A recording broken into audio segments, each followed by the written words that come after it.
우리 다 일어나셔서 하나님 말씀 받도록 하겠습니다. 하나님 말씀은 로마서 6장 1절부터 14절까지의 말씀입니다. 오늘 본문이 약간 깁니다. 하나님 말씀은 로마서 6장 1절부터 14절까지의 말씀, 하나님의 말씀을 들으시기 바랍니다. 그런즉 우리가 무슨 말을 하리요? 은혜를 더하게 하려고 죄에 거하겠느냐? 그럴 수 없느니라. 죄에 대하여 죽은 우리가 어찌 그 가운데서 더 살리요? 무릇 그리스도 예수와 합하여 세례를 받은 우리는 그의 죽으심과 합하여 세례를 받은 줄을 알지 못하느냐? 그러므로 우리가 그의 죽으심과 합하여 세례를 받음으로 그와 함께 장사되었나니 이는 아버지의 영광으로 말미암아 그리스도를 죽은 자 가운데서 살리심과 같이 우리로 또한 생명 가운데서 행하게 하려 함이라. 만일 우리가 그의 죽으심과 같은 모양으로 연합한 자가 되었으면 또한 그의 부활과 같은 모양으로 연합한 자도 되리라. 우리가 알거니와 우리의 옛사람이 예수와 함께 십자가에 못 박힌 것은 죄의 몸이 죽어 다시는 우리가 죄에게 종노릇하지 아니하려 함이니 이는 죽은 자가 죄에서 벗어나 의롭다 하심을 얻었습니다. 만일 우리가 그리스도와 함께 죽었으면 또한 그와 함께 살 줄을 믿노니 이는 그리스도께서 죽은 자 가운데서 살아나셨음에 다시 죽지 아니하시고 사망이 다시 그를 주장하지 못할 줄을 알미로라. 그가 죽으심은 죄에 대하여 단번에 죽으심이요 그가 살아계심은 하나님께 대하여 살아계심이니 이와 같이 너희도 너희 자신을 죄에 대하여 죽은 자요 그리스도 예수 안에서 하나님께 대하여는 살아있는 자로 여길지어다. 그러므로 너희는 죄가 너희 죽을 몸을 지배하지 못하게 하여 몸의 사육에 순종하지 말고 또한 너희 지체를 불의의 병기로 죄에게 내주지 말고 오직 너희 자신을 죽은 자 가운데서 다시 살아난 자 같이 하나님께 드리며 너희 지체를 의의 무기로 하나님께 드리라. 죄가 너희를 주장하지 못하리니 이는 너희가 법 아래 있지 아니하고 은혜 아래 있음이라. 아멘. 다 자리에 착석해 주시기 바랍니다. 이 시간은 로마서 61번째 강의가 되겠습니다. 그리스도인의 영적 정체성이라는 제목으로 하나님 말씀 증거하도록 하겠습니다. 그리스도인의 영적 정체성. 여러분들 우리가 하나님께서 세상을 창조할 때부터 지금까지 사탄이 계속적으로 몰두하고 있는 부분이 있습니다. 그것이 뭐냐면 무엇이 진리고 무엇이 거짓인지, 무엇이 정상이고 무엇이 비정상인지 이거를 굉장히 혼란스럽게 만드는 겁니다. 그걸 이제 철학적으로 뭐라고 얘기하냐면 상대주의라고 얘기를 합니다. 궁극적으로 진리된 성경을 인정하지 않는다고 한다면 궁극적으로 봤을 때는 절대주의는 없습니다. 궁극적으로는 다 상대주의입니다. 근데 절대 진리가 존재하지 않으면 나타나는 것이 뭐냐면 편안할 때는 뭐 별로 걱정이 안 되는데 극단적으로 위기 상황이 됐을 때 이것을 선택해야 될 것이냐 저것을 선택해야 될 것이냐 그리고 딱 한 번밖에는 선택할 수 있는 기회가 없다고 한다면 여러분들은 절대적인 진리를 갖는 사람들이 정말 복된 사람이라는 것을 믿으시기 바랍니다. 절대적인 진리가 없으면 여러분 그렇지 않나요? 뭐 결혼도 우리가 결혼하는 데 있어서 그렇지 않나요? 한 번 선택하면 더 이상 선택의 여지가 없습니다. 그리고 여러분들이 어떤 것을 특정한 것을 선택할 때 오로지 한 번밖에는 선택하지 못하는 그런 것들이 굉장히 많이 있습니다. 그랬을 때 어떻습니까? 여러분들은 절대 진리를 기반으로 해서 움직였을 때에 사실은 후회하지 않게 되죠. 그런데 문제가 뭐냐면 사탄은 끊임없이 무엇이 정상이고 무엇이 비정상이고 무엇이 진리고 무엇이 거짓인지 계속적으로 혼란스럽게 만들어서 인생을 파괴시켰습니다. 역사를 파괴시켰습니다. 단편히 예를 들어서 여러분들이 과거에 미국을 비롯한 유럽 쪽에 흑인들을 노예로 사서 노예 제도가 아주 일반화됐었습니다. 그때는 흑인들을 잡아다가 노예로 사육하는 게 당연한 것이고 정상적인 것처럼 인식되었습니다. 그래서 아무도 흑인을 노예로 삼는 것이 문제가 된다고 생각을 하지 않았죠. 그런데 왜 우리는 그거에 대해서 죄책감을 느끼지 않았느냐? 그것이 보편적으로 정상이라고 생각했기 때문에 그렇습니다. 로마가 타락할 당시 혼전 성관계는 결코 비정상적인 행위라고 생각하지 않았습니다. 상식적이고 합리적인 사고라고 생각을 했습니다. 오늘날 우리나라 사회가 지금 그렇게 가고 있지 않습니까? 아니 평생 같이 살 사람이면 잠자리 한번 해보고 그리고 나서 맞는 사람인지 안 맞는 사람인지 또 같이 동거해보고 성격에 맞는 사람인지 안 맞는 사람인지 알아보고 하는 게 좋지 않나? 여러분 그건 우리 생각입니다. 근데 그렇게 이런 생각을 가지고 살아온 사람들 치고 사실은 결혼 생활을 성공한 사람들이 거의 없습니다. 성경은 절대적으로 옳음을 얘기합니다. 무엇이 진리인지를 얘기합니다. 근데 무엇이 진리인지 무엇이 절대적으로 옳음인지 이 얘기를 하면 사람들이 마치 알레르기처럼 반응을 합니다. 왜 그것만이냐? 왜 그것만이냐라고 얘기합니다. 근데 하나님께서 말씀하셨기 때문에 그것뿐입니다. 하나님은 진리이십니다. 하나님 이외에 다른 어떤 것도 진리가 될 수 없고 기준이 될 수 없습니다. 하나님께서는 온 우주 만물을 창조하셨기 때문에 창조주께서 기준을 잡으시는 겁니다. 창조주께서 이 모든 것에 대해서 매뉴얼을 정하셨습니다. 그러면 하나님께서 정하신 창조하신 분께서 이 세상의 원리와 이 세상의 매뉴얼을 정했다고 한다면 우리가 그것을 따르는 것, 그것이 가장 현명하고 지혜로운 것 아니겠습니까? 근데 사람들은 그것을 불편하게 생각을 합니다. 우린 편한 대로 살고 싶다는 겁니다. 그래서 어떻게 됐습니까? 편한 대로 살아서 여러분들 제대로 된 게 있습니까? 하나님께서 정하신 매뉴얼 불편합니다. 마치 이거하고 똑같죠. 우리가 어떤 기계를 구입을 했습니다. 어떤 물건을 구입했단 말이에요. 근데 그 구입한 그 기계를 매뉴얼대로 하지 않고 내 마음대로 하면 어떤 문제가 발생한다고요? 빨리 고장나죠. 빨리 고장납니다. 그리고 그것이 오히려 좀 위험을 우리에게 일으키기도 합니다. 예를 들어서 여러분 공장에서 일하는데 공장에서 프레스기 같은 거 사용하지 않습니까? 프레스기 사용할 때 거기서 이 불편하더라도 이렇게 사용해야만 합니다라고 얘기해요. 근데 그렇게 사용해야 되는 이유가 뭐냐면 그 매뉴얼대로 사용해야 손이 프레스기 속에 들어가지 않는 거거든요. 근데 빨리 일하고 불편하니까 그 안전장치를 꺼버려요. 그리고 나서 자기 편리대로 그냥 사용한단 말이에요. 나 뭐 숙달 됐으니까 괜찮지 뭐. 근데 그러다가 한순간 딴 생각하는 동시에 손가락이 잘려나거나 손목이 잘려나갑니다. 여러분 우리는 그럴 때가 얼마나 많습니까?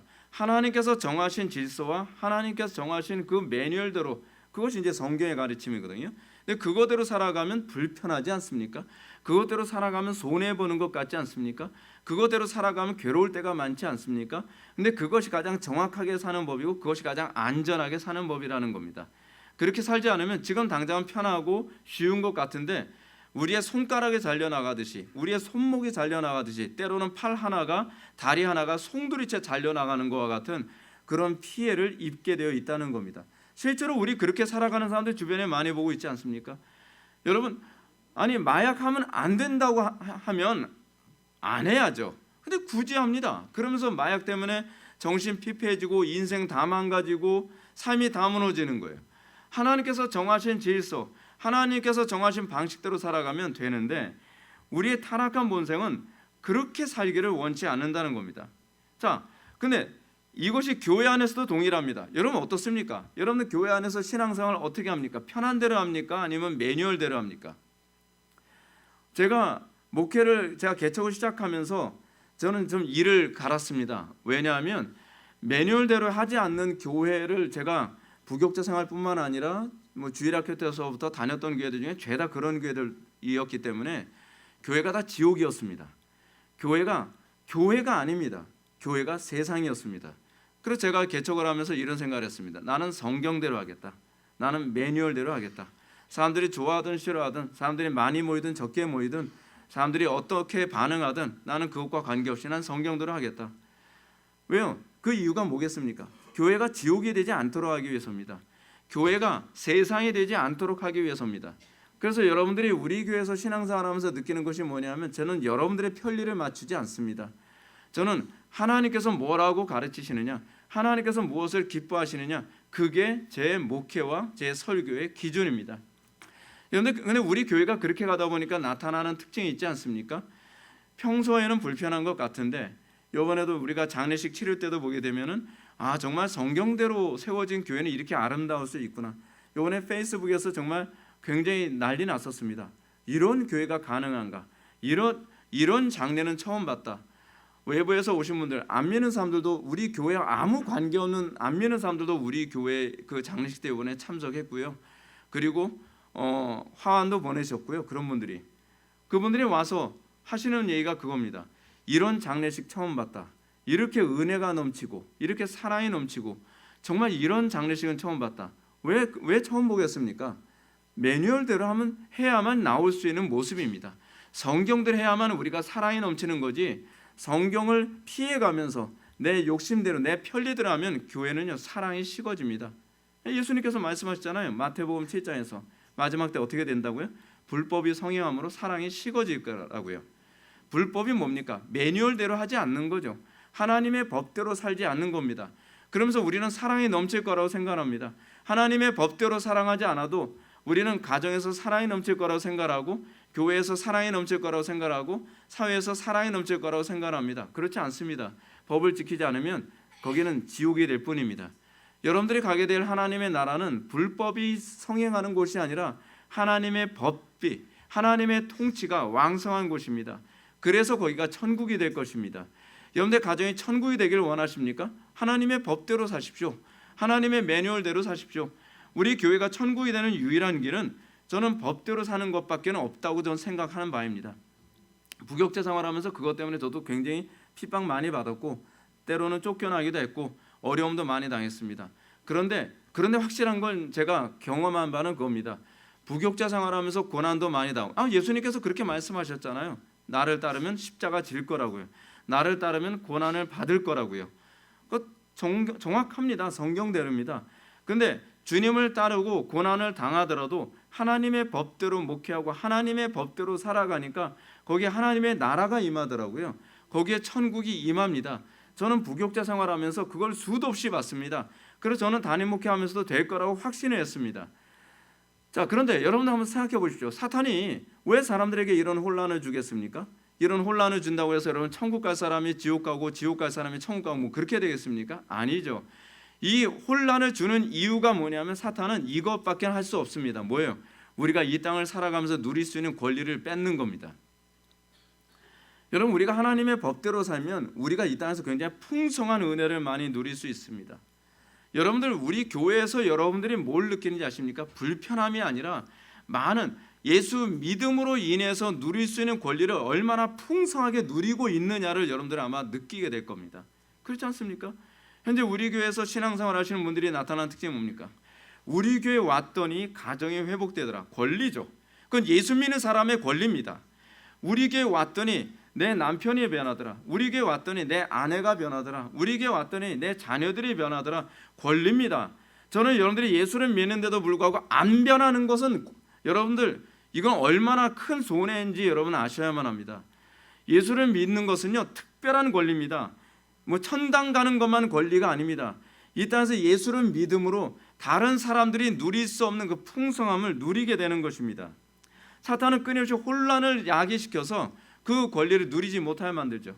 과거에 여러분들 지금 현재 미국은 얘기할 수 없지만 과거의 미국이 하나님의 법대로 세워진 나라였습니다. 완벽하진 않지만 청교도들이 꿈꿨던 그런 나라. 그래서 미국인들이 청교도들이 영국에서 건너와서 하나님께서 기뻐하시는 나라 세우겠다고 이 성경을 기반으로 한 나라를 세웠습니다. 그래서 어떤 권리를 누렸습니까? 많은 사람들이, 전 세계 사람들이 살아보고 싶은 나라가 되지 않았습니까? 전 세계 사람들이 어떻게 저렇게 풍요로운 삶을 살 수 있을까를 부러워하지 않았습니까? 여러분, 그 땅이 그 기름진 땅이기 때문이 아닙니다. 여러분들이 캘리포니아만 가봐도요, 거긴 그냥 사막입니다. 그리고 여러분들 지금 미국 보시면 아시겠지만 동부 쪽은요 겨울엔 정말 억수로 춥습니다. 실제로 청교도들이 이민해서 오면서 많은 사람들이 얼어 죽기도 했습니다. 그 정도로 미국이란 땅덩어리가 그렇게 기름지거나 그렇게 복된 나라가 아닙니다. 근데 하나님의 법대로 살아가니까, 하나님께서 정하신 매뉴얼대로 살아가니까 처음에는 힘들고 피눈물 흘리고 괴로움 당하고 불편하고 어려움이 있었지만 전 세계 사람들이 가장 부러워하는 풍요로운 나라, 전 세계 사람들이 감히 대들 수 없는 가장 강력한 초강대국으로서의 나라가 됐던 것 아닙니까? 됐던 것이라고 제가 과거형으로 얘기하는 건 참 안타까운 일입니다. 근데 미국이 언제부턴가 하나님께서 정하신 매뉴얼대로 살지 않기 시작을 합니다. 편한 대로 살기 시작을 합니다. 육신의 욕망대로 살기 시작을 합니다. 그랬더니 어떻게 됩니까? 지옥이 됐습니다. 가난한 나라가 됐습니다. 여러분, 미국이 가난한 나라가 될 거라고 하는 거 상상해 보셨습니까? 미국이 지금 얼마나 경제적으로 어렵게 살아가는데요. 미국이 얼마나 공포에 떨며 살아가는데요. 미국이 얼마나 이 어려운 가운데 살아가는데요. 우연이 아닙니다. 하나님께서 정하신 질서와 법을 따르지 않게 되니까 구약의 옛 이스라엘이나 북이스라엘이나 남유다를 향해서 선지자들이 한 말씀처럼 그때로 미국이 그 지경이 되고 만 겁니다. 우리나라도 정신 차려야만 합니다. 우리나라도 정말 하나님 두려워하는 법을 배우고 하나님의 법대로 교회가 먼저 서야만 합니다. 근데 교회가 하나님의 법대로 쓰지 않습니다.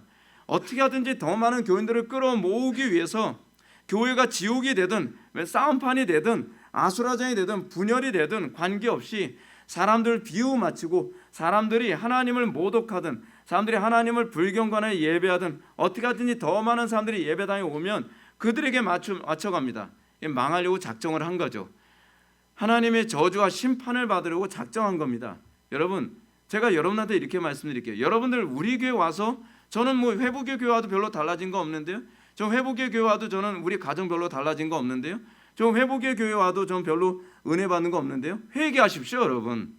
그건 여러분들이 잘못한 거지 제 목회나 제 설교가 문제가 아닙니다. 왜? 어떤 사람은 변했거든요. 확연하게 변했거든요. 어떤 사람은 새로운 피조물 된 것에 감격하거든요. 근데 왜 내가 안 변했다는 걸 이렇게 떳떳하게 여러분들 불평하며 얘기할 수 있습니까? 그건 여러분들이 잘못이에요. 예수님이 말씀하셨는데 여러분, 변화되지 않는 바리새인들과 사두개인들, 예수님 잘못이 아니라 바리새인들이나 사두개인들이 잘못입니다. 우리는 날마다 우리가 하나님의 말씀을 접하면서 내가 그 누리지 않은 것, 저는 여러분들이 우리 교회 와서 하나님의 은혜에서 더 큰 것을 많이 누리기를 바랍니다. 저는 개인적으로 이런 욕심이 있습니다. 주님 오시는 그날까지 가장 풍성한 것을 누리는 교회가 되기를 저는 원합니다. 저는 여러분들이 우리 교회 다닌 것을 주님 앞에 서게 됐을 때 최고의 축복으로 여겨지게 되기를 바랍니다. 저는 목회를 그런 데 초점을 맞추고서 목회합니다. 우리 교회 다니면서 하나님 앞에 섰다가 제 인생에서 회복의 교회 다닌 게 정말 최악이었습니다. 최악. 제가 진짜 구원만 간신히 받았습니다. 저는 그것은 정말 최고의 저주라고 생각합니다. 근데 여러분들이 회복의 교회 다니면서 여러분들이 하나님 앞에 섰을 때, 주님 앞에 섰을 때 정말 회복의 교회 다닌 것은 내 인생에서 정말 이 땅에서 최고의 복이었습니다 라고 여러분들 입에서 그 간증 나오게 하는 것, 저는 그것이 제 목회의 가장 중요한 초점입니다. 자, 그럼 그 권리가 뭡니까? 오늘 6장 1절부터 한번 보시겠습니다. 6장 1절 다 같이 읽겠습니다. 시작.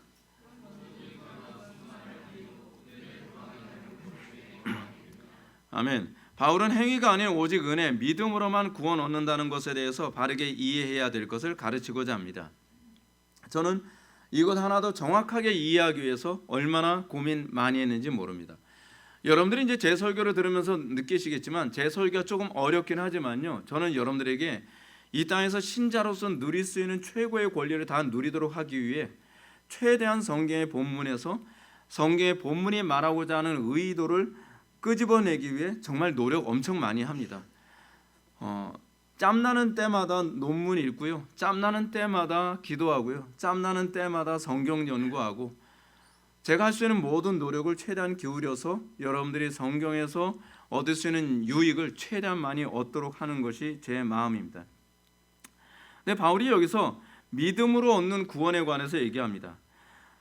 지난 5장 20절에서 바울이 언급한 율법이 들어온 것은 범죄를 더하게 하려 함이라 그러나 죄가 더하는 것에 은혜가 넘쳤나니라고 하는 말씀을 다시 한번 상기해야 될 부분이 바로 이 부분입니다. 근데 여러분, 이 5장에서 얘기하는 이 죄에 관한 문제, 율법이 들어온 것은 죄를 더하게 하려 함이라고 하는 이 부분을 정확하게 이해하셔야만 하는데, 그것이 뭐냐면 이 율법은 여러분들로 하여금 죄에 거하게 하는 데 초점을 맞춘 것이 아니라 죄를 깨닫게 하기 위해 온 것입니다. 율법이 아니면 여러분들이 얼마나 심각한 존재인지를 깨닫지 못합니다. 제가 목회하면서 많이 느낀다니까요.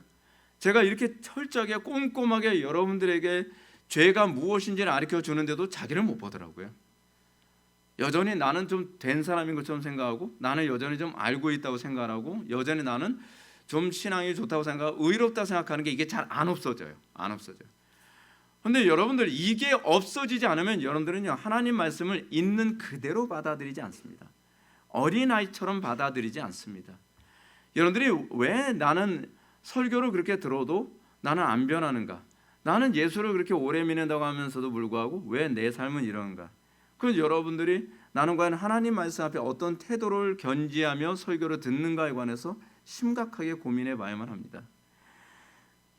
여러분, 성경이 우리들에게 얘기하는 참된 윤리란 무엇이냐면 사람들에게 보여지는 도덕성이 아니라 하나님 앞에서 보여지는 우리 태도입니다. 우리는 날마다 삶의 매 순간순간마다 하나님을 얼마나 기쁘시게 해드리면서 살고 있는가? 성경 우리들에게 하나님을 기쁘시게 해드리는 삶에 대해서 어떻게 얘기합니까? 그게 율법이죠. 마음을 다하고 뜻을 다하고 목숨을 다하고 힘을 다하고 지혜를 다해서 하나님을 사랑하라고 얘기합니다. 그렇게 사랑하십니까? 안 하죠. 그럼 회개하셔야죠. 근데 우리는 이걸 가지고 이 정도면 되지 않았습니까? 그러니까 여러분들이 변화되지 않는 겁니다. 왜요? 변화돼야 될 어떤 당위성을 못 가지고 있는 거잖아요. 근데 성경 우리가 변화되지 않으면 이렇게 살 수 없다는 걸 가르쳐주고 있거든요. 근데 우리는 이렇게 살고 싶은 마음이 별로 없는 거죠. 그러니까 안 변하는 거죠. 이렇게 변화돼야 돼. 내가 하나님을 마음을 다하고 뜻을 다하고 목숨을 다하고 힘을 다하고 지혜를 다해서 사랑하고 이웃을 내 몸처럼 사랑하는데 관심이 없잖아요. 이웃을 불편하게 만들고 이웃에게 아픔을 주고 여러분들 사랑하는 가족들에게 맨날 가시처럼 찌르고 그래도 아니 나는 내 몸처럼 사랑할 마음이 없어. 근데 우리는 다른 가족들, 다른 이웃에게 대해서는 어떻습니까? 살짝만 찔러도 우리는 엄청나게 반응이 나오잖아요. 어떻게 그럴 수 있냐고 얘기하잖아요.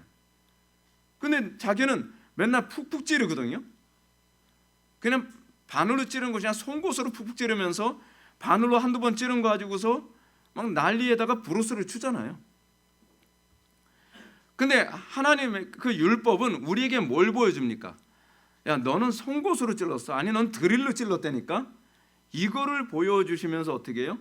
아 나는 죄인 중에 괴수로구나 라고 하는 거 알면서 더 그리스도를 온전히 붙잡게 만드는 것, 그리스도 밖에는 소망이 없다는 거 알게 된 것. 사실은 설교자가 관심을 갖는 거죠.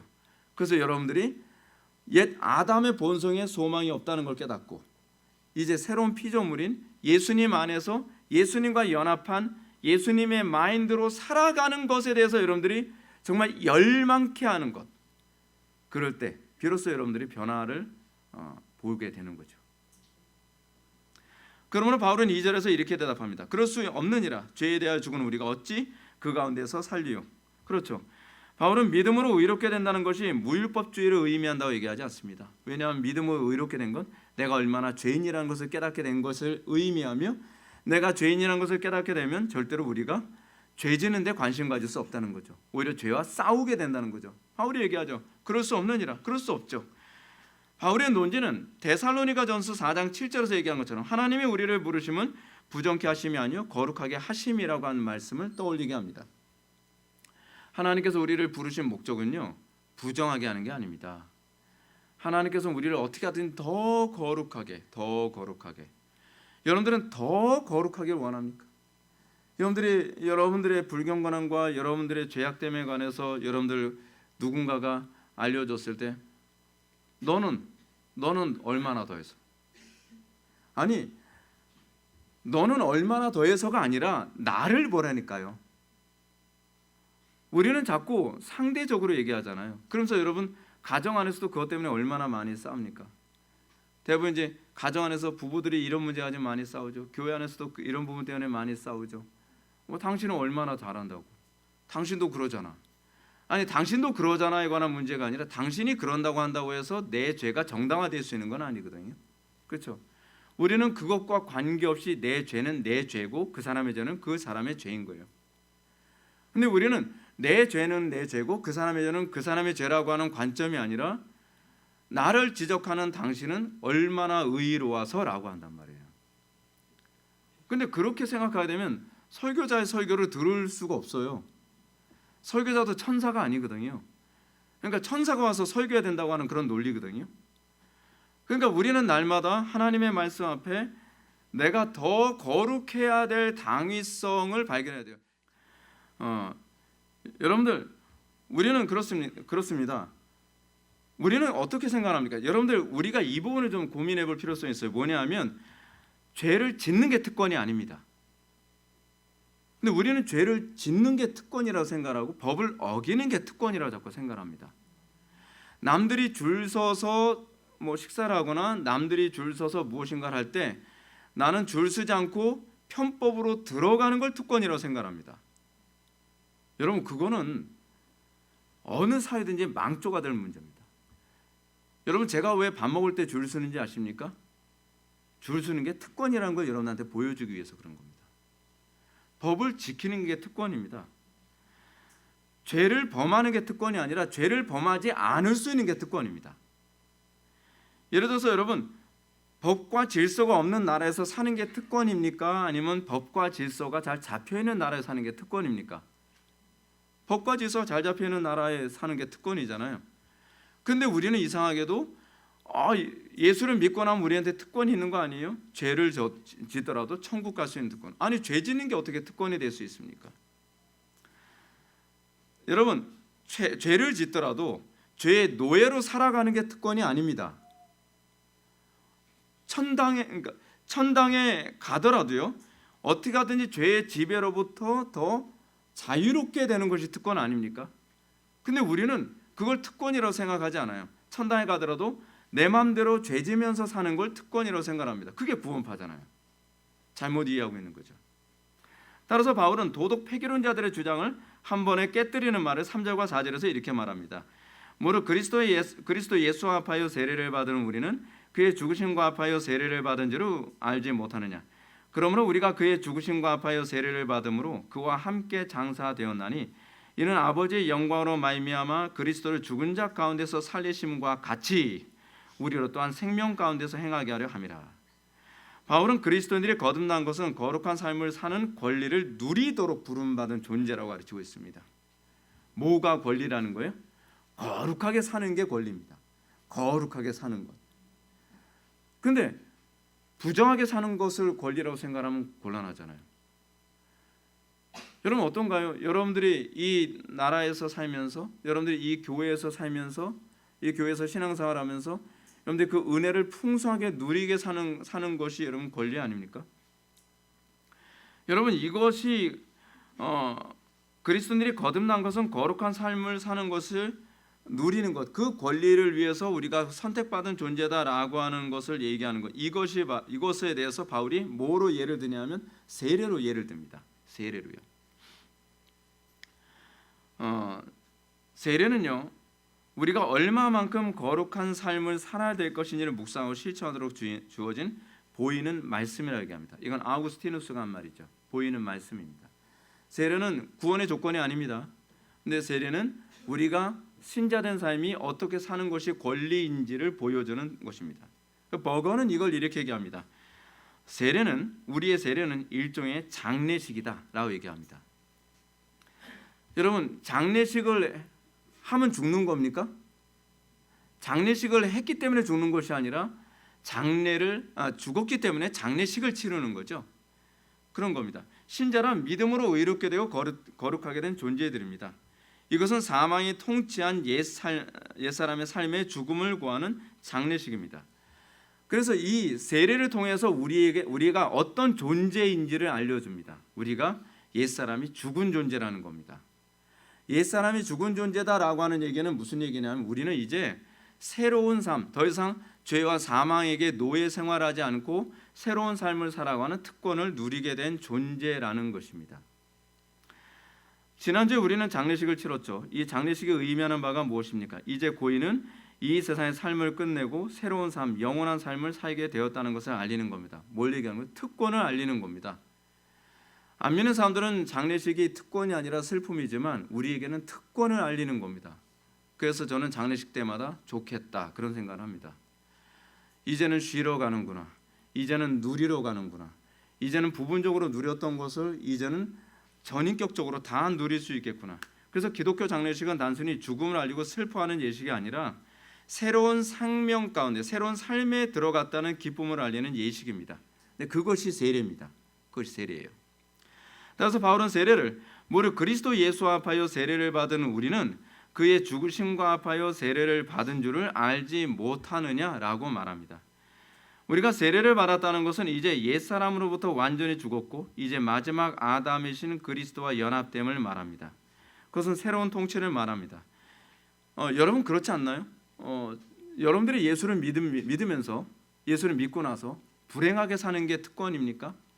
아니면 예수를 믿고 나서 하나님 나라의 그 풍성함, 그 사랑, 기쁨, 그리스도 안에 있는 지혜, 그리스도의 능력, 그리스도의 담대함, 그리스도의 탁월함을 누리는 게 여러분 특권입니까? 여러분들 왜 예수를 믿으면서 그런 특권을 누리는데 관심이 없습니까? 그 이유는 분명하죠. 여러분들 것으로 만족하기 때문에 그렇습니다. 여러분들은 심령이 가난하지 않습니다. 의에 줄이고 목마르지 않습니다. 그래서 여러분들은 거듭나야 되는 겁니다. 여러분들이 심령이 가난한 자가 복이 있다고 얘기합니다. 왜죠? 심령이 가난한 사람은 나는 그 특권을 누리길 원합니다. 근데 예수 믿는다는 사람이 안 믿는 사람들의 그 죄된 삶을 특권이라고 생각합니다. 그렇게 생각하죠. 야, 이 좋은 날씨에, 오늘은 별로 안 좋습니다. 이 좋은 날씨에 남들은 뭐 놀러 다니고, 여러분 그게 특권이 아닙니다. 여러분 하나님을 예배하는 게 특권입니다. 그리고 여러분들 무엇이 특권입니까? 예수 믿고 나서 내 성격, 내 성품, 나의 어리석음, 나의 이 완악함, 이게 깨져나가서 내가 새로운 피조물로 살아가는 것, 이것이 특권 아닙니까? 옛 아담의 타락으로 인해서 내 인생이 박살났었는데 예수를 믿고 나서 내 삶이 다 남을 섬기고 나에게서 어떤 사랑과 지혜와 탁월함과 인내와 능력이 나타나는 것, 여러분 그거 너무나 사모되지 않습니까? 그래서 저는 제가 여러분들 보면은 안타까운 겁니다. 왜 이걸 누리려고 하지 않을까? 저는 이 누림에 대한 기쁨이 있거든요. 근데 왜 이것을 여러분들은 누리려고 하지 않습니까? 왜 이것을 사모하지 않습니까?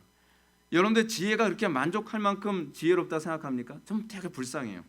책 몇 권 읽고 남들보다도 지혜로운 척하게 되면 저러면 안 되는데, 그리스도의 지혜를 저것 때문에 못 얻는데, 그렇지 않습니까? 자기가 조금 권력이 있고 자기가 조금 힘이 있으면 그리스도의 능력이 다 우습게 보이는 거예요. 저러면 안 되는데, 그리스도의 능력이 더 위대한데, 근데 그걸 모르는 거예요. 그러니까 얼마나 불쌍합니까? 예수를 믿는다고 하는데 그래도 저는 천당 가겠죠? 맨날 이 얘기만 하는 거예요.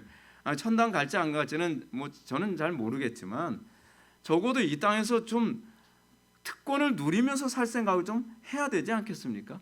당신이 구원받았고 당신이 천당 갈 확신이 있다고 한다면 이 땅에서 그리스도인으로서 누릴 수 있는 누림을 더 누려야 되는 것 아닙니까? 근데 그걸 누리려는데 관심이 없습니다. 그래서 어떻게 해요? 여전히 세상의 것에 관심이 있습니다. 불쌍한 거죠. 불쌍한 겁니다. 그렇지 않습니까? 마치 뭐하고 똑같냐면 진수성찬 두고서 이 깡냉이 죽으로 만족해하는 거예요. 깡냉이 죽으로. 얼마나 불쌍합니까? 아니 진수성찬이 있다니까. 여기 이렇게 풍요로운 게 있다니까. 근데 깡냉이 죽도 그냥 깡냉이 죽이 아니라 곰팡이로 막 썩어가는 깡냉이 죽으로 만족해하는 거예요. 그것이 죄악된 삶이라니까요. 근데 그거만 먹으면서도 맛있다 하는 거예요. 점점 그거 먹어가면서 죽어가는데, 그거 가면서 인생이 파괴되어지고 그거 먹어가면서 다른 사람을 파괴하는 삶을 살아가는데 그게 다라고 생각하면서 그걸 후덕후덕 먹고 있는 거예요. 여러분들이 그 기쁨과 그 풍요로움, 이 특권을 모른다고 한다면 정말 가련한 사람입니다. 여러분 어떻습니까? 사랑이 메말라가는 시대, 예수님께서 말씀하시죠. 마지막 때 불법이 성행함으로 사랑이 메말라가리라. 저는 그런 시대에서도 우리는 이 특권을 누리는 교회가 되기를 좀 원합니다. 그래서 저는 성경대로 살아가는 데 관심이 많습니다. 그래서 여러분들 어떤가요? 이번에도 장례식 때 여러분 대한민국 사람들은요 이런 식으로 반응 안 합니다. 한국 사람들은요 굉장히 이기적이거든요. 계산적이거든요. 그리고 게으르고 그리고 타산적이거든요. 그래서 자기 희생해 가면서 헌신 안 합니다. 근데 이번에 우리가 이 장례식을 치르면서 뭘 보게 됩니까? 정말 사랑이 메말라가는 이 세상에서 우리 교회가 어떻게 이런 사랑이 가능할까? 여러분 그게 우리가 이 땅을 살아가면서 누릴 수 있는 특권입니다. 특권이에요. 예수님께서 말씀하셨잖아요. 우리를 왜 부르셨다고요? 양으로 생명을 얻게 하는 것뿐만 아니라 더 생명을 얻게 하려 함. 또 말씀하시죠. 새 생명 가운데서 행하게 하려 함. 새 생명 가운데서 행하는 것, 그것이 여러분들의 관심을 가져야 되는 거예요. 교회는 다니면서 안 믿는 사람들하고 똑같이 살아가고, 교회는 다니면서 안 믿는 사람들처럼 똑같이 스트레스 받고, 교회는 다니면서 안 믿는 사람들처럼 안식 없이 살아가고, 맨날 지옥처럼 살아가고, 그러면서 뭐라 그래? 그래도 천당은 갈 거야. 불쌍한 사람이죠. 불쌍한 사람이죠. 진수성찬 옆에다 놓고서도 맨날 깡냉이 줍고 곰팡이로 막 썩어 들어가는 깡냉이 좀 먹어가면서 그래도 천당은 가겠지. 뭐 빨리는 죽겠죠. 그거 먹으면. 그렇습니다. 여러분, 믿음으로 주님께서 우리에게 믿음으로 의롭게 됨이라고 하는 이 위대한 복음을 우리에게 주신 것은 단순히 천당에 가게 하기만이 아니라 이 땅에서 유리하며 방황하는 이 양들이 주님의 그 은혜 안에서, 그리스도 안에서 이 땅에서 그 풍성한 사랑과 은혜와 그 권리를, 특권을 누리면서 살도록 하기 위해 예수님께서 오신 겁니다. 예수님께서는 공생의 삶 가운데 그 누렸던 모든 풍성함을 우리에게 다 주시기를 원합니다. 근데 사탄은요, 그런 거 없어 라고 얘기하는 거죠. 우리가 사탄한테 맨날 속고 있는 것이 뭐냐면, 야, 예수 믿고 천당 가는 거지, 무슨 예수 믿고 무슨 사랑, 그런 거 없어. 예수 믿고 뭐 거룩, 그런 거 없어. 예수 믿고 뭐 그리스도의 능력에 참여하는 거, 그리스도의 지혜에 참여하는 거, 그런 거 없어. 그냥 천당만 가는 거야. 속지 마십시오. 절대로 속지 마십시오. 예수를 믿는 자에게 하나님께서 엄청난 특권을 그리스도를 통해 우리에게 주시기로 약속하셨습니다. 그래서 우리가 찬송할 때 뭐라고 부릅니까? 나의 영원하신 기업 생명보다 더하다. 아니, 나의 영원하신 기업, 그리스도를 우리에게 기업으로 주셨다니까요. 근데 그리스도의 기업에 아주 털끝만큼 예수 믿고 천당 가는 그거 하나만을 누리고 나머지 전체를 다 포기하겠대요. 마치 진수성찬에 있는데 그 밥상에 멸치 하나 먹는 것으로 난 만족하겠다는 겁니다. 얼마나 미련합니까? 예수 믿는 게 얼마나 엄청난 특권인데요. 제가 그 특권이 뭔지 아니까 제가 이렇게 흥분해서 얘기하는 거 아닙니까? 그래서 계속해서 바울은 5절을 통해 믿음으로 얻는 의가 우리로 하여금 얼마나 영광스러운 특권에 참여하게 하는지를 다음과 같이 가르칩니다. 만약 우리가 그의 죽으심과 같은 모양으로 연합한 자가 되었으면 또한 그의 부활과 같은 모양으로 연합한 자도 되리라. 여러분, 바울은 세례를 통해서 믿음으로 의롭게 된다는 것은 그리스도와의 연합이라고 얘기합니다. 근데 그 연합이 첫 번째는 전제가 있습니다. 어떤 사람이 거기에 연합됩니까? 그의 죽으심과 같은 모양으로 연합한 자가 되는 것입니다. 여러분들, 그리스도 안에 있는 그 특권을 누리는 데 있어서 여러분들이 힘든 게 뭡니까? 내 생각, 내 가치관, 내 고집, 내 방식 다 십자가 못 박는 게 힘들잖아요. 그렇죠? 힘들죠. 근데 여러분, 그거 죽어야 됩니다. 여러분들 방식 고집하면서 여러분들 그리스도의 그 은혜에, 그리스도의 그 특권에 참여하는 길은 없습니다. 문제가 이겁니다. 여러분들 구원파를 왜 사람들이 그토록 좋아하는지 아십니까? 예적 삶 살면서도 특권 다 누릴 수 있다고 거짓말하는 거예요. 그거 거짓말입니다. 성경에 그렇게 가르친 거 없습니다.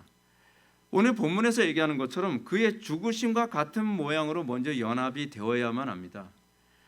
여러분들이 우리 교회 와서 여러분들이 불편하고 힘들더라도요, 하나님의 말씀대로 여러분들이 이전에 여러분들이 하던 신앙생활, 이전에 하던 여러분들의 삶의 습관, 십자가에다 못 박으셔야 됩니다. 여러분들이 그걸 다 어린아이처럼 십자가에 못 박고, 그리고 난 다음에 주의 말씀대로 꼼꼼히 순종하며 따라야만 합니다. 꼼꼼히 순종하며, 대충이 아니라 꼼꼼히 순종하며. 그랬을 때에 여러분들, 바울이 뭐라 얘기합니까? 그의 부활과 같은 모양으로 연합한 자도 되리라. 여기서 부활과 같은 자로입니다. 부활에만 연합한다는 얘기가 아니라 부활의 모든 영역을 다 같이 누리게 된다는 겁니다. 여러분, 부활하신 예수님께서 누리는 것이 그냥 새로운 몸만 얻는 것이 아니잖아요. 부활하신 예수 그리스도께서는요, 부활하신 육체만은 우리에게 주시는 것이 아니라 그의 모든 것, 부활에 같이 따라온 모든 것을 우리에게 누리게 하길 원하시는 것입니다. 근데 그러기 위해서는 죽어야죠. 우리의 예적 삶을 죽어야만 합니다. 내 생각이 틀렸다는 걸 인정해야 되고, 내 철학이 틀렸다는 걸 인정해야 되고, 내 습관이 틀렸다는 걸 인정해야 되고, 내 방식이 틀렸다는 걸 인정해야 되고, 내 내가 이제껏 살았던 법칙들 다 포기해야만 합니다. 근데 자꾸 과거를 들먹여요. 난 원래 이렇게 살았으니까. 여러분 그렇게 살면 여러분들 가는 곳마다 지옥됩니다. 어떻습니까, 여러분? 우리의 삶 속에서 하나님께서는 이걸 다 옛 성품이 아담에게 속한 성품은 다 못 박아야 된다고 말씀하고 있거든요. 이제는 새로운 피조물이 되라고 얘기합니다. 예수 그리스도 안에서 이제는 더 이상 죄의 종로로 타지 않고 이제는 그리스도께 의의 종로로 탄 자가 되라고 얘기하고 있거든요. 그럼 주시겠다는 거예요. 여러분 이게 믿어졌으면 여러분 좋겠습니다. 전 믿어지더라고요. 이게 얼마나 놀랍냐면요. 이 믿어진다는 게 참 놀랍습니다. 저는 믿어지면 열매가 되던데, 예를 들어 저는 로이드 존슨 목사님처럼 설교하고 싶다 하면서 믿어지니까 되더라고요. 근데 그냥 믿어진다고 그냥 갑자기 펑 되는 것이 아니라 그 다음서부터는 로이드 존슨 목사님처럼 공부하게 하시더라고요. 무슨 얘기죠? 예적 삶을 다 못 박는, 게으름을 못 박지 않으면 그런 설교가 안 나오는 거예요. 그러니까 믿어져서 이 열매를 맺기 위해 하나님께서 뭐냐면 네가 로이드 존스 목사님의 반도 못 따라가지만 사실은 반도 못 따라가는 거예요. 그럼에도 불구하고 이렇게 설교하기를 원하냐? 그러면 이 부분, 너의 과거에 게을렀던 거 다 죽여. 너의 아니라는 방식 다 죽여. 네가 가지고 있는 사고방식 다 죽여. 그리고 이 로이드 존스 목사님이 살았던 것처럼, 그게 그리스도 안에서 살았던 모습이거든요. 너도 그렇게 살면 돼 라고 얘기하는 거죠. 우리가 그리스도의 그 풍성한 그 부활에 참여하는 것은 옛적 삶을 죽임으로써 되는 거지, 안 죽이면서 이거 오는 거 그런 거 없습니다. 다 거짓말입니다. 그런 거예요. 이에 대해서 바울은 믿음을 통한 연합이 죄에 대하여 어떤 입장을 나타내는 것인지를 6절부터 9절 말씀을 통해서 이렇게 논증합니다. 우리가 알거니와 우리의 옛사람이 예수와 함께 십자가에 못 박힌 것은 죄의 몸이 죽어 다시는 우리가 죄에게 종노릇 하지 아니하려 함이니 이는 죽은 자가 죄에서 벗어나 의롭다 하심을 얻었습니다. 만일 우리가 그리스도와 함께 죽었으면 또한 그와 함께 살 줄을 믿노니 이는 그리스도께서 죽은 자 가운데서 살아나셨음에 다시 죽지 아니하시고 사망이 다시 그를 주장하지 못할 줄을 알미로라. 놀랍지 않나요? 사망이 다시는 그를 주장하지 않는다는 거. 맨날 주장하던데요. 자, 얘기를 끝까지 한번 들어보십시오. 저는요 바울이 왜 이렇게 흥분되게 로마서를 기록하는가를 저는 한 10분의 1 정도는 좀 느끼는 것 같습니다. 조금은 느낄 것 같아요.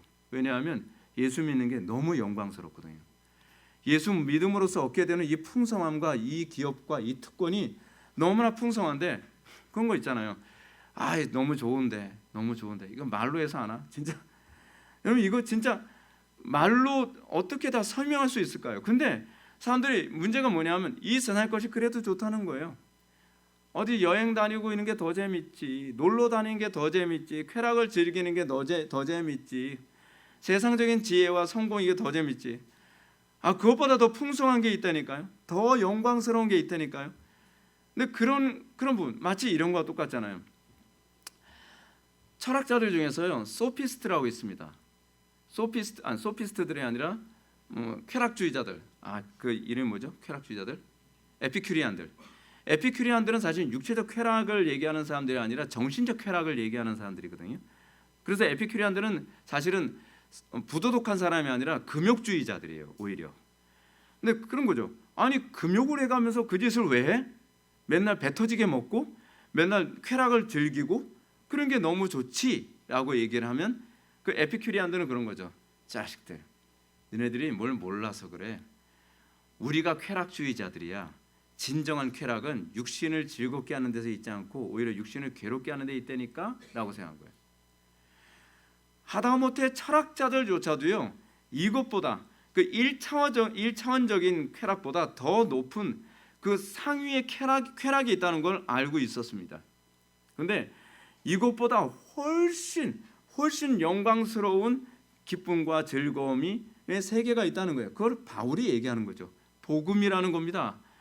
근데 복음이 문제는 뭐냐면 유대인들에게는 걸림돌로 여겨져요. 여러분들 복음이 걸림돌로 여겨집니까? 유대인입니다.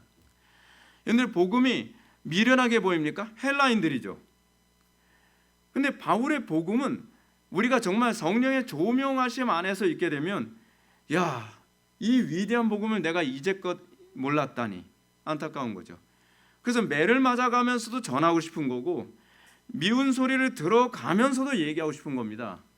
왜냐하면 이것이 너무나 영광스러우니까, 이 특권이 너무 위대하니까요. 그래서 얘기합니다. 우리가 지난 시간에 얘기했던 것처럼 은혜 지배 아래에 있는 사람들은, 우리가 은혜 지배 아래에 있기 전에 죄의 지배 아래에 있을 때 어땠습니까? 우리가 그 죄의 지배 아래서 운명처럼 우리는 그렇게 살았습니다. 그런데 은혜 지배 아래 살면서 우리의 삶이 놀랍게 변화되어집니다. 나의 삶만 변화되는 것이 아니라 다른 주변의 많은 사람들에게 선을 끼치고 의의를 끼치며 살아가야 되는 겁니다. 여러분 어떤가요? 여러분들이 복의 근원으로 살길 원하나요? 여러분들 이게 의지로 되지 않습니다. 믿음으로만 됩니다. 여러분 이런 사람이 있습니다.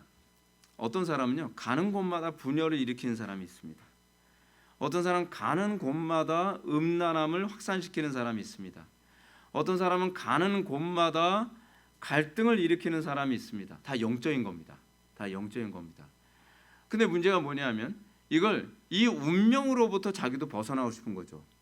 근데 안 돼요. 안 돼. 왜요? 죄의 지배 아래 있기 때문에 그런 겁니다. 그래서 은혜의 지배 아래 들어갔다는 것은 뭐로 아느냐? 은혜의 지배 아래 있게 되어지면 나의 일평생 태어날 때서부터 나를 따라다녔던 현상들이 사라지기 시작을 합니다. 내가 가는 곳마다 분열이 있던 곳에서 내가 가는 곳마다 화평이 일어나기 시작합니다.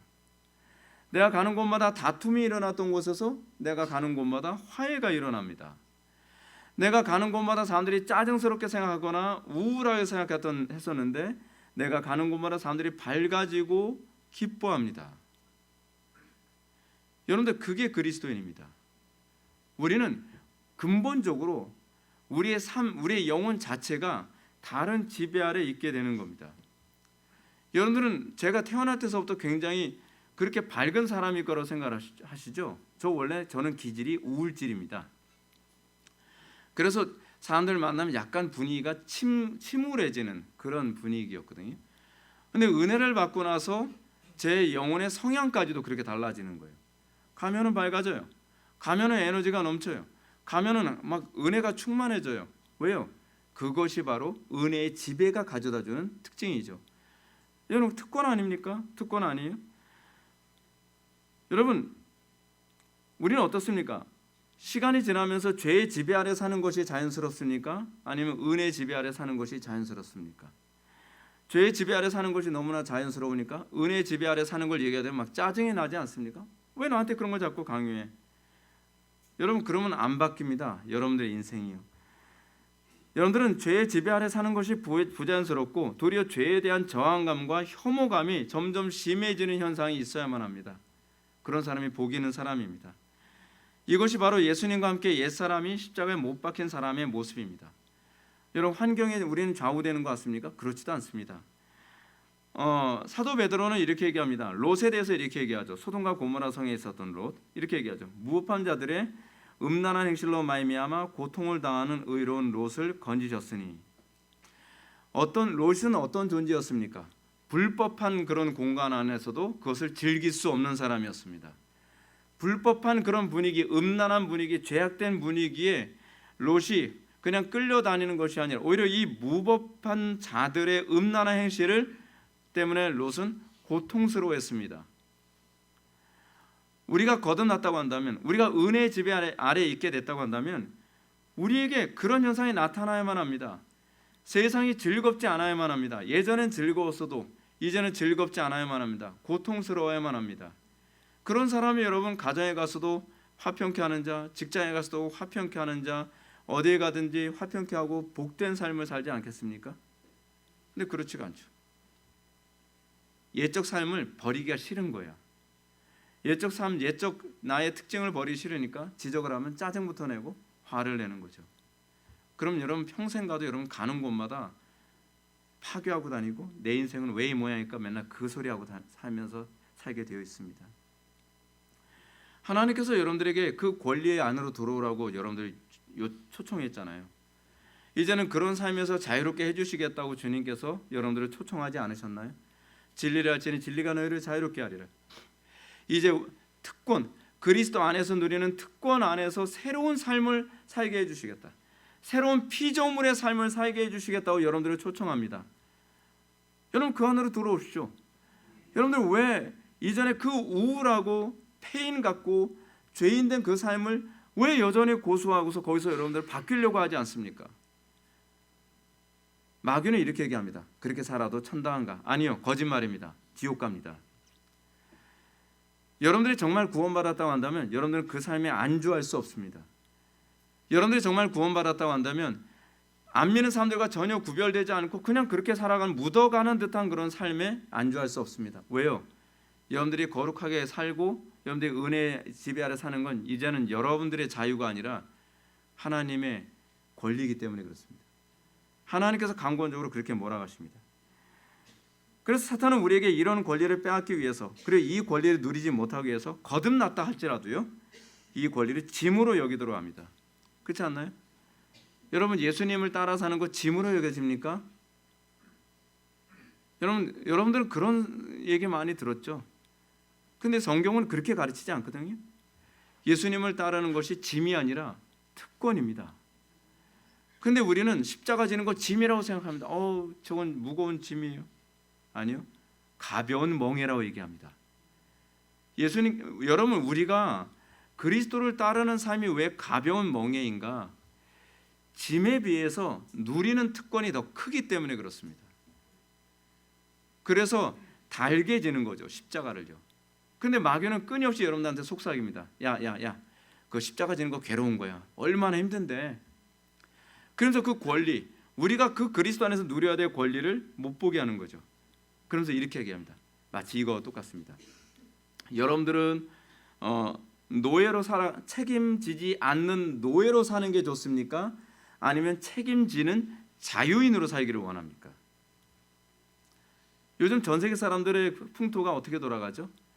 책임지기 싫죠. 노예로 사는 게 좋죠. 시키는 대로 하고 그리고 책임지지 않고 사는 게 좋지 않나요? 우리는 이걸 뭐라고 얘기하냐면 죄송합니다, 개돼지라고 얘기합니다. 그냥 사육되는 게 좋은 겁니다. 지금 우리나라 사람들 전반적으로 보게 되면은 책임지는 삶을 싫어합니다. 그리고 그게 자유라고 생각합니다. 아니요, 그거는 그냥 개돼지예요. 사육되는 거예요. 자유인과 노예의 차이는 책임을 질 수 있느냐, 책임을 안 지느냐에 관한 문제입니다.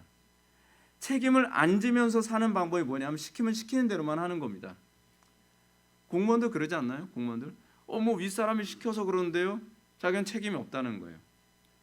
그래서 자기가 책임질 행동을 하지 않습니다. 시키는 것 이외에는 하지 않습니다. 자, 군생활 하다 보면 그렇습니다. 위에서 윗사람이 시킨 것 이외에는 안 합니다. 근데 그게 사육되는 거거든요. 우리 그리스도인은 그렇게 살지 않습니다. 우리는 자유인으로 살아갑니다. 우리는 노예로 살지 않습니다. 노예로 살면 물론 좋죠. 더 이상 생각하지 않아도 돼. 노예로 살면 가장 좋은 게 첫 번째 뭐냐면 생각 안 해도 됨. 그렇잖아요. 옛날에 귀족들이 노예를 다룰 때 그러잖아요. 뭐 생각을 하고 인문학 책을 읽으면 그 인문학 책을 읽은 사람을 불러다가 개패듯이 팹니다. 반 죽여놓고 불구를 만들어놔요. 그래서 이런 얘기하죠. 야, 생각은 내가 해. 너는 시키면 시키는 대로 하면 되는 거야. 우리는 어떤가요? 우리는 어느 쪽인가요? 그냥 습관대로, 시키는 대로, 사회 구조에 따라서 사회 구조가 잘못 가든 아무튼 사회 구조가 이렇게 가면 그냥 쭉 가는 겁니다. 생각 안 합니다. 내 편리, 내 게으름에 노예가 돼서 그냥 편리한 대로 살아가고 게으름을 충족시키면서 환경의 부속품처럼 살아갑니다. 배부르고 등만 따뜻하면 그냥 되는 거예요.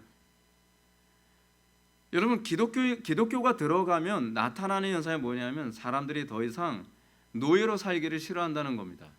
그래서 어느 시대든지 지배자들은 기독교를 싫어했습니다. 로마에서도 기독교를 싫어한 이유 중에 하나는 뭐냐면 기독교가 들어가면 사람들은 자유를 생각하기 시작한다는 겁니다. 책임지는 삶을 선택하기 시작한다는 겁니다. 프리덤. 그 프리덤을 추구하기 위해서 어떻게 해요? 목숨을 걸고 싸웁니다. 자유를 지키기 위해서 몸을 던져가며 싸웁니다. 근데 그게 그게 성경이 가르치는 자유의 특징입니다. 우리에게 자유는 그냥 주어지지 않았습니다. 누군가가 대가를 치렀고 그것에 의해서 자유를 누립니다. 그리고 그 자유를 누리게 되는 우리는 또 어떻죠? 여전히 계속적으로 대가를 치르며 그 자유를 지속해 나갑니다. 자, 다르게 한번 또 생각해 볼까요? 우리가 지금 자유민주주의에서 살 수 있었던 것은 우리의 전 선배들이, 조상들이 전쟁터에서 목숨 걸고 북한과 싸워서 어떻게 해요? 그 자유를 지켜낸 겁니다. 그럼 그 다음엔 자유는 알아서 계속 주어지나요? 아니죠.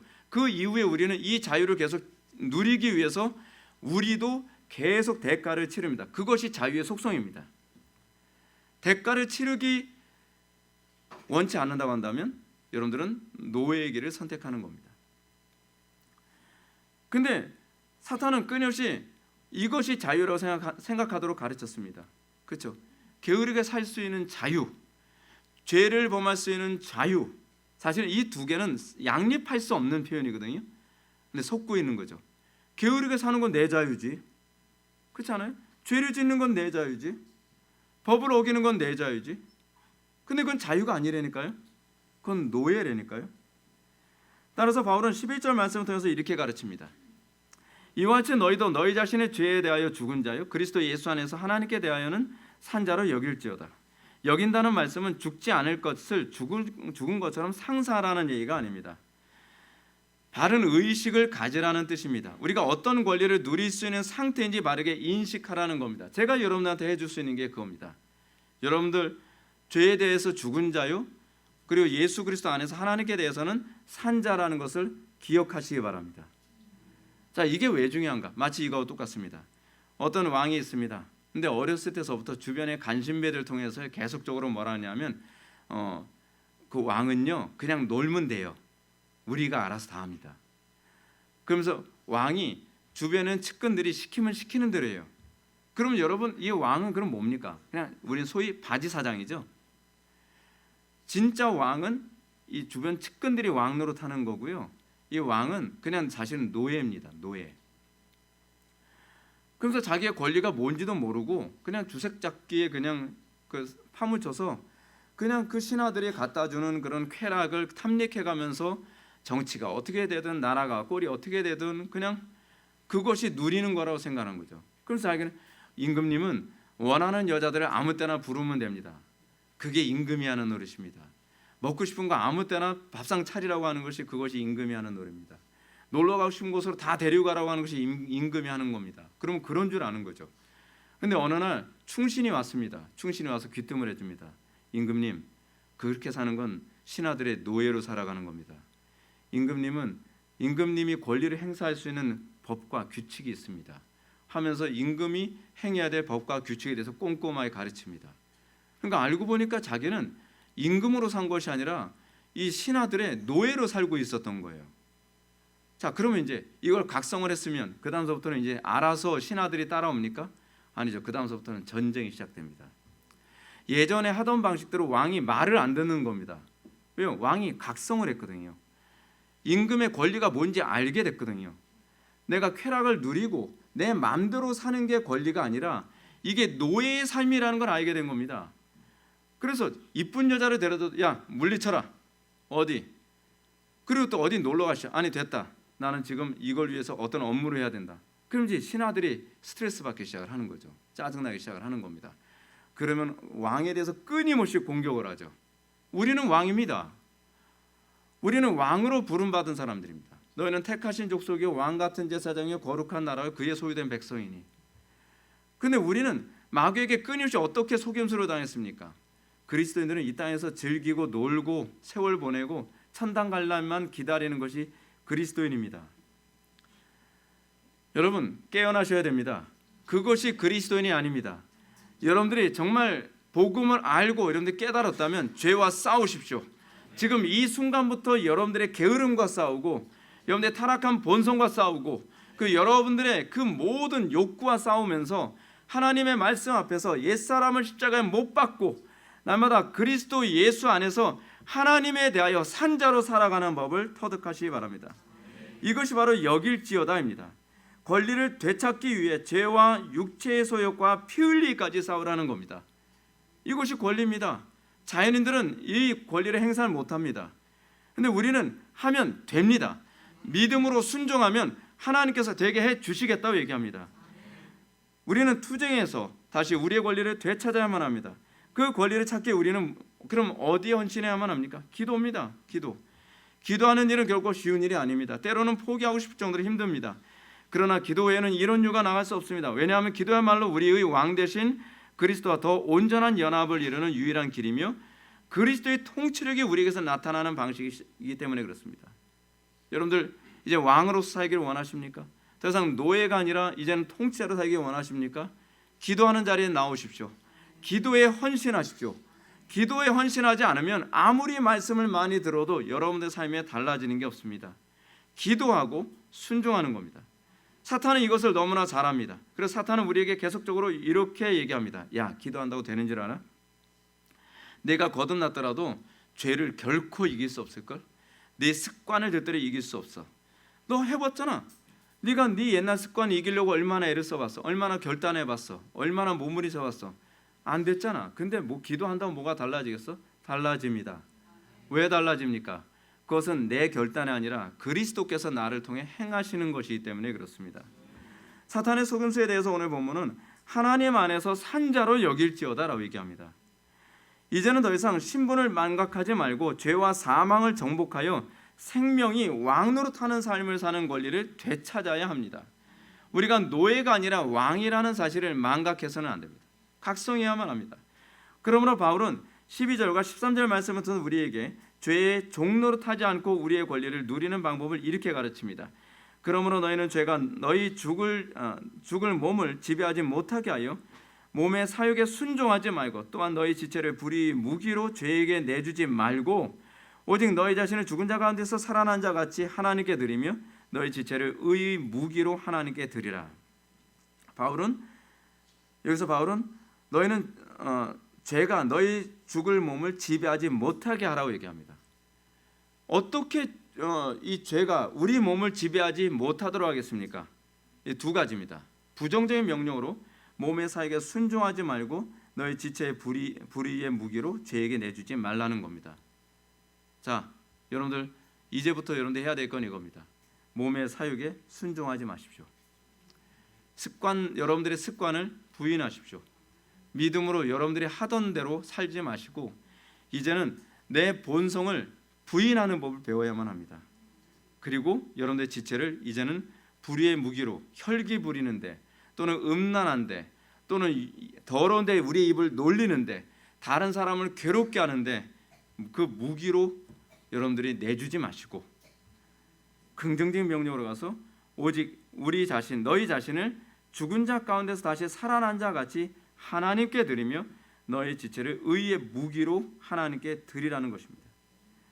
바울은 우리가 죄의 지배로부터 해방됐음에도 불구하고 여전히 무기력한 삶을 사는 것, 죄의 지배 아래 살게 되어지는 이유의 첫 번째는 뭐라고 얘기하냐면 어디에 순종하고 어디에 불순종하느냐에 관한 문제를 얘기하고 있습니다. 하나님께 계속 불순종하면서 여러분들이 신자다운 삶이 나오길 바랍니까? 아니죠. 거꾸로 가라는 겁니다. 이제는 죄에게 불순종해라. 여러분들의 본성에 불순종해라. 여러분들의 습관에 불순종해라 라고 얘기하고 있습니다. 몸의 사욕에 순종하며 살기 때문이라는 겁니다. 두 번째로 우리가 죄의 지배로부터 해방된 존재임에도 불구하고 왕처럼 살지 못하는 이유는 우리가 우리 지체를 하나님께 헌신하지 않기 때문이라고 합니다. 영적 전쟁에서 승리하는 유일한 길은 이전의 통치를 거부하는 것과 아울러 적극적으로 새로운 왕의 통치에 적극적으로 헌신하는 겁니다. 우리는 우리 지체를 의의 병기로 하나님께 드려야 합니다. 여러분들 어디에 병기로 드립니까? 시기하는데 여러분들을 병기로 드립니까? 질투하고 미워하고 게으르고 안일하고 남에게 악을 행하고 다른 사람을 고통스럽게 하는데 여러분들을 의의 병기로 드립니까? 이제 우리가 병기로 드리는 그 방향이 달라야만 합니다. 우리 지체를 의의 병기로 적극적으로 하나님께 드려야만 합니다. 어떻게 하든 형제를 더 사랑하는 쪽으로 우리가 의의 병기를 드리고 어떻게 하든지 형제에게 정말 평안한 마음을 주기 위해서 내 혀를 굴복시키는 데 우리를 의의 병기로 드리고 불평하는 것보다는 감사하는 데 우리의 의의 병기를 드리고, 그래서 우리가 베드로전서 3장 17절 말씀처럼 선을 행함으로 고난받는 것이 하나님의 뜻이라는 것처럼 우리가 선을 행함으로 고난을 받더라도 우리가 끊임없이 의의 병기로 삶을 살아가는 것, 그렇다고 한다면 여러분들이 세상의 소금과 빛의 역할이 안 될 수가 없죠. 이제 마지막으로 바울은 우리가 죄와 싸워 그리스도의 생명을 소유하는 권리가 터무니없이 불가능한 전쟁이 아니라 이미 승리가 보장된 전쟁임을 알려줌으로 이 놀라운 가르침에 힘을 실어주고 마감을 합니다. 이렇게 얘기합니다. 죄가 너희를 주장하지 못하리니 이는 너희가 법 아래 있지 아니하고 은혜 아래 있음이라. 여러분들, 하나님께서 여러분들에게 이 은혜를 주실 걸 믿으십니까? 여러분, 두려워하지 마십시오. 믿음으로 우리가 더 이상 우리 지체를 불의의 무기로 죄에게 내주지 말고 하나님께 우리의 지체를 의의 병기로 드리면 죄가 너희를 주장하지 못할 겁니다. 회개로 반응하면 이상하게도 새롭게 사라지는 나의 인생을 경험하게 될 겁니다.